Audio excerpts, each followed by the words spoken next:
Assalamualaikum warahmatullahi wabarakatuh.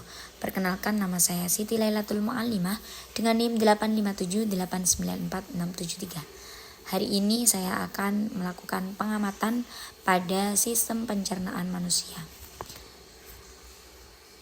Bagaimana sih cara mengolah makanan dalam tubuh kita? Kemudian bagaimana tubuh kita menyusun makanan tersebut menjadi zat yang paling kecil sehingga bisa kita serap dan kita gunakan untuk pertumbuhan dan perkembangan kita. Berdasarkan proses pencernaan terdapat dua, yaitu kimiawi dan mekanis. Adapun kimiawi yaitu dengan adanya bantuan enzim, makanan tersebut akan dicerna dan diubah menjadi zat penyusunnya. Adapun mekanis yaitu makanan akan dirubah dari bentuknya yang besar menjadi bentuk kecil ke yang paling kecil. Bantuannya menggunakan apa? Yaitu gigi. Karena gigi fungsinya untuk mengunyah dari yang ukurannya besar menjadi lebih kecil. Selain itu, proses ini dilakukan oleh dua sistem pencernaan, yaitu saluran pencernaan dan kelenjar pencernaan. Nah, saluran pencernaan itu sendiri terdiri atas mulut, kerongkongan, lambung, usus halus, usus besar, dan anus. Adapun kelenjar pencernaan yaitu bagian dari organ pencernaan yang menghasilkan enzim pencernaan, contohnya hati dan pankreas. Baik, selanjutnya kita akan bahas saluran pencernaan bagian mulut. Nah, di dalam mulut ini, makanan akan dicerna secara mekanis atau kimiawi. Cara mekanis yaitu dengan bantuan gigi. Jadi, gigi akan mengunyah secara lembut makanannya. Nah, sedangkan proses kimiawi ini dihasilkan oleh yang disebut dengan kelenjar ludah. Selanjutnya, kelenjar ludah akan menghasilkan enzim petialin, yang mana pada enzim petialin ini fungsinya yaitu mengubah amilum menjadi maltosa.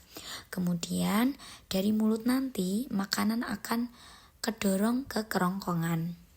Dan di dalam kerongkongan tersebut terjadi gerak peristatik, yaitu gerakan mendorong makanan menuju lambung. Dan di dalam lambung nanti akan menghasilkan getah lambung. Nah, getah lambung ini nanti akan menghasilkan enzim-enzim, yaitu seperti enzim pepsin, renin, dan asam klorida. Asam klorida fungsinya yaitu untuk membunuh bibit penyakit, sedangkan pepsin fungsinya yaitu untuk mengubah protein menjadi pepton, dan fungsi dari renin yaitu untuk mengubah protein susu menjadi kafein. Kemudian setelah dari lambung, makanan akan terdorong masuk ke usus halus. Nah, usus halus ini sendiri terdiri dari 3 bagian, yaitu usus 12 jari, usus kosong, dan usus penyerapan. Di usus 12 jari ini nanti masuk ke 2 saluran pencernaan, yaitu pankreas dan empedu. Adapun fungsi dari pankreas yaitu untuk menghasilkan enzim. Enzim apa saja? Yaitu enzim lipase, tripsin, dan amilase.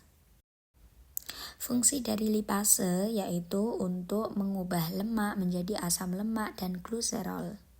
Sedangkan tripsin yaitu protein menjadi peptida dan asam amino. Sedangkan pada amilase yaitu amilum yang menjadi gula. Setengah dari usus 12 jari makanan akan masuk ke usus kosong. Dan di usus kosong ini nanti makanan akan dicerna secara kimiawi.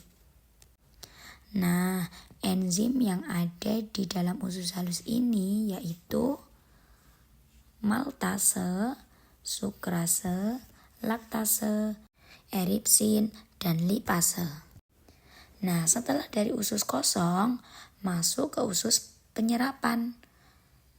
Dalam proses ini, makanan tidak dilakukan pencernaan lagi, tapi langsung diserap oleh dinding halus, kemudian diedarkan oleh darah Fungsi dari maltase itu sendiri yaitu mengubah maltosa menjadi glukosa, sedangkan fungsi dari sukrase yaitu mengubah sukrosa menjadi glukosa.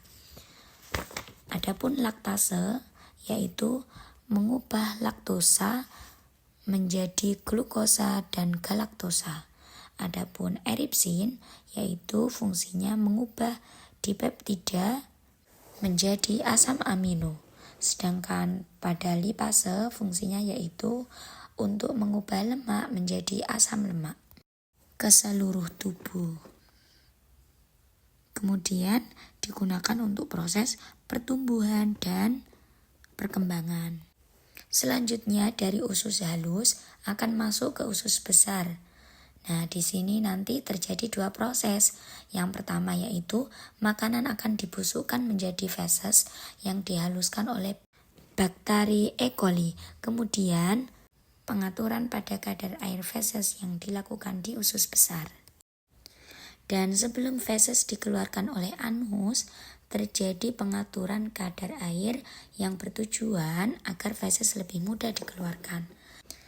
Dan saluran pencernaan yang terakhir adalah rektum dan anus. Rektum yaitu tempat penampungan feses, sedangkan anus adalah untuk mengeluarkan feses. Nah, sekarang kita bahas kelenjar pencernaan yang menghasilkan enzim. Yang pertama yaitu terdapat hati. Hati yaitu mensekresikan empedu. Fungsinya mengemulsikan lemak. Dan yang kedua yaitu pankreas, di mana sudah dijelaskan tadi sebelumnya bahwa pada kelenjar pencernaan yang menghasilkan enzim pankreas yaitu terdapat lipase, tripsin, dan amilase.